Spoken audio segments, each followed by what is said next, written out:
Hello. Hello. Are you Miss West? I am. I didn't think you were Mr.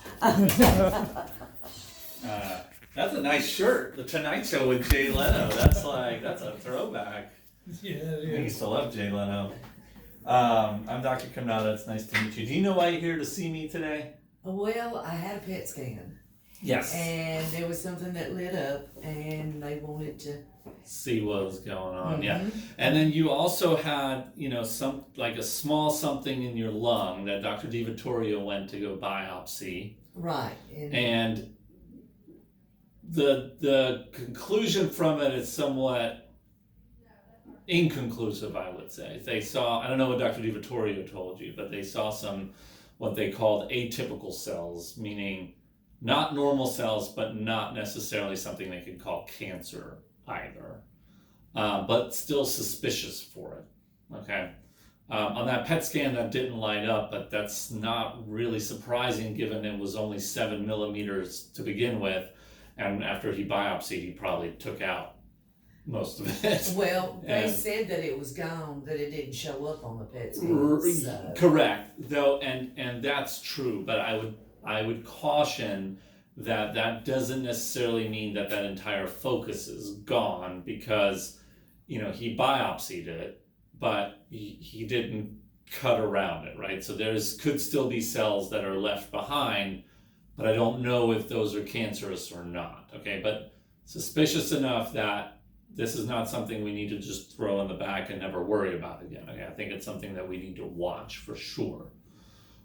In terms of what's going on in your abdomen, there is a lymph node that's about this big in the left side of your pelvis that is positive on the PET scan. Now, PET scan isn't cancer specific, okay?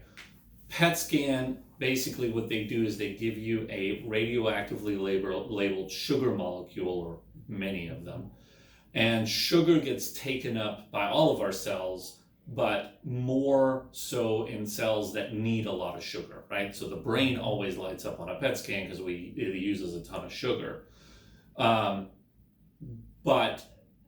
So the two other things that are abnormal or not usually seen on a PET scan that take up this dye is either cancer or inflammation, okay? So inflammation, especially in a lymph node, is also possible.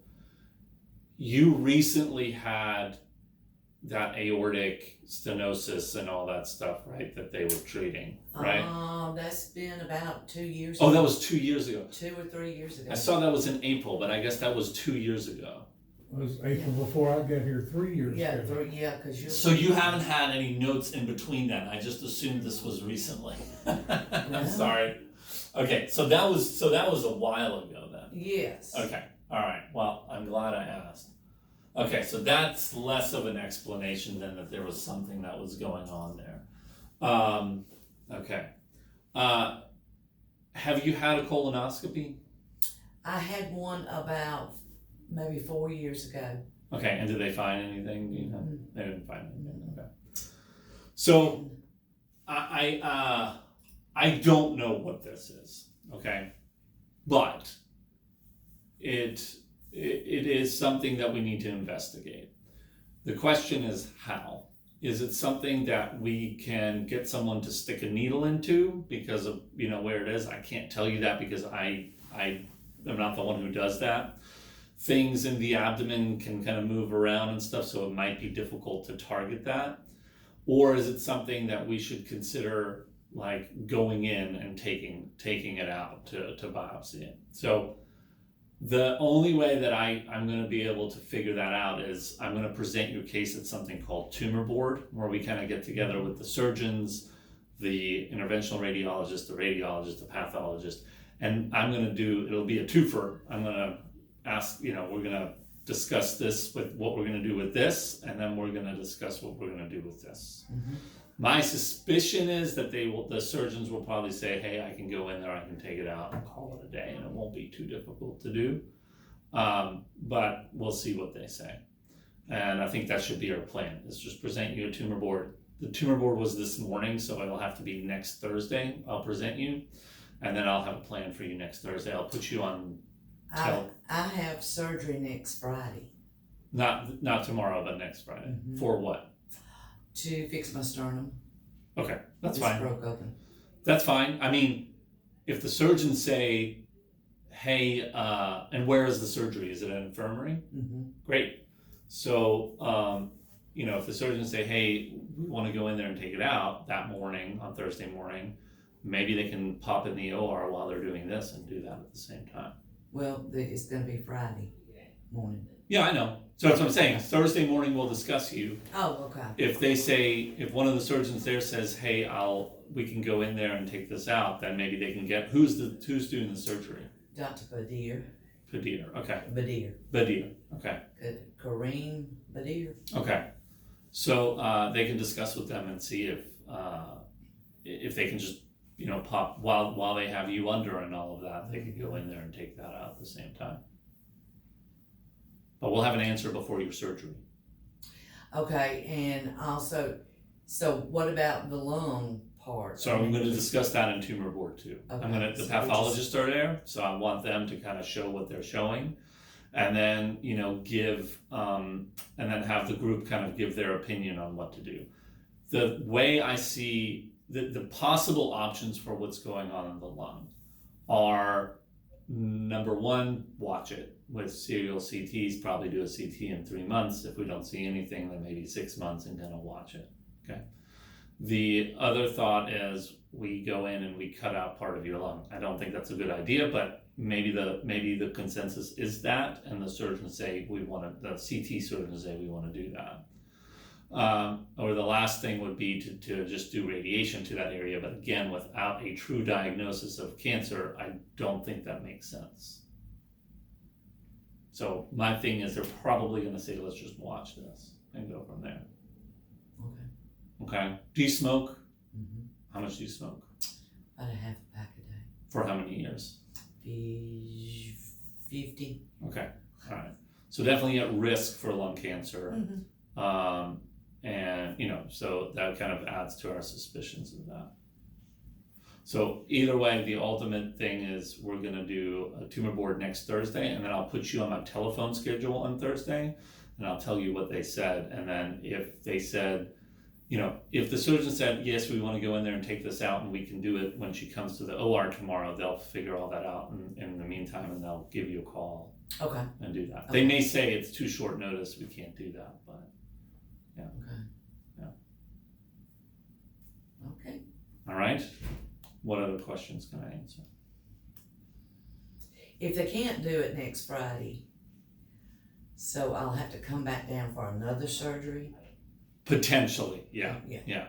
Or the alternative would be we postpone that sternal surgery if that's a possibility. I don't know, and then they do it all together. Please don't. Okay. I've been like She's this. already been since December the 1st like this. No problem. That's fine. That's why I threw it out there, because I figured that was going to be your response, but I needed to know. Is it just hurting you, or what's going on? It hurts, it creaks, it pops, it moves. I just need to revise. It's awful.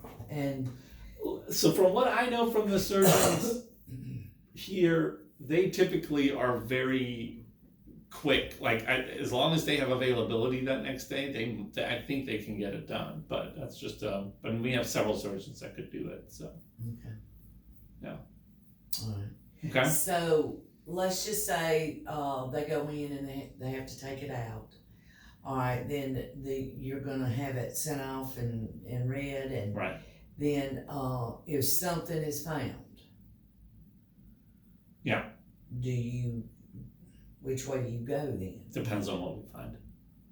Because I have no idea what we're gonna find. So the pathologist will give us an idea, like if it is cancer, Mm-hmm. where is it coming from? That would be the question. Mm-hmm.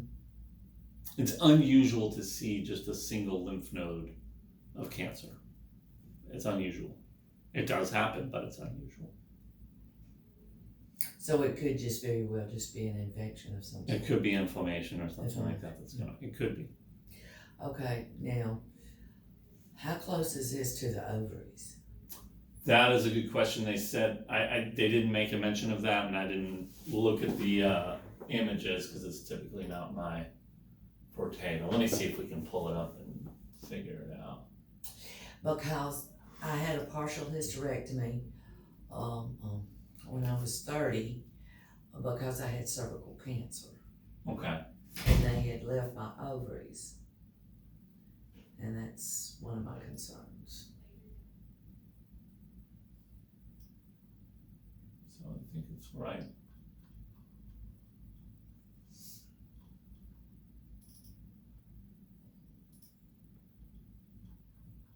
So here's the lesion. That's quite avid. The ovaries are, I think, oh, no, no.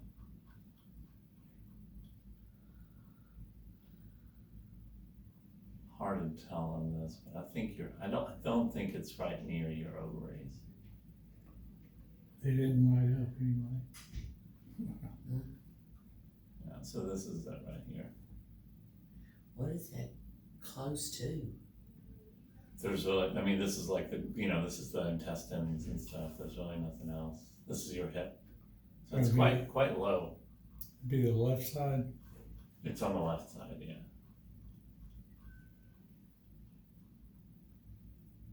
So this is here.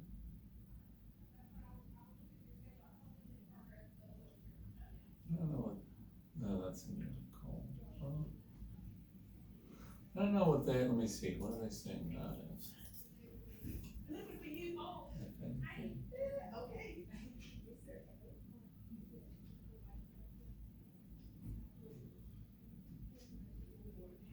They don't make mention of it.